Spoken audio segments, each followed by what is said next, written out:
অনেক দিন আগের কথা। মুন্নি নামের এক মেয়ে ছিল, যে তার দাদি আর নানির সাথে গ্রামে থাকত। সে তার স্কুলের বান্ধবীদের কম্পিউটার নিয়ে কথা বলতে শুনত আর তাদের দেখাদেখি তারও খুব কম্পিউটার শিখতে ইচ্ছা করত। একদিন সে মায়ের কাছে আবদার করল, মা, আমি কম্পিউটার চালানো শিখব। মা ছেলের কথা শুনে মুচকি হাসলেন। তিনি জানতেন প্রবীণ কতটা কৌতূহলী। মা মুন্নিকে পাশে বসিয়ে বললেন, কম্পিউটার কেন? এর চেয়ে বরং বেশি পিউটার শিখলে কেমন হয়? মুন্নি অবাক হয়ে বলল, বেশি পিউটার? সেটা আবার কি? মা স্নেহ করে বললেন, শোন মুন্নি, কম্পিউটার হলো যন্ত্র।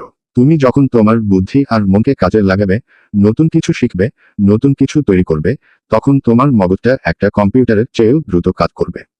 এটাই তো বেশি পিউটার। কম্পিউটার আমাদের সাহায্য করে ঠিকই, কিন্তু সবচেয়ে বড় কম্পিউটার তো আমাদের মাথাতেই আছে।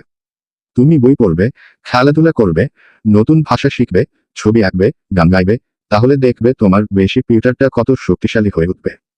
তখন তুমি যা চাইবে তাই করতে পারবে। মুন্নি মায়ের কথা মন দিয়ে শুনল। সে বুঝল, মা তাকে শুধু কম্পিউটার শিখতে মানা করছেন না, বরং আরো বড় কিছু শেখার জন্য উৎসাহিত করছেন। সেদিন থেকে মুন্নি বই পড়া, ছবি আঁকা আর নতুন কিছু শেখার প্রতি আরো আগ্রহী হয়ে উঠল। সে জানত, তার মায়ের বলা বেশি পিউটার তাকে জীবনের সব ক্ষেত্রে এগিয়ে নিয়ে যাবে।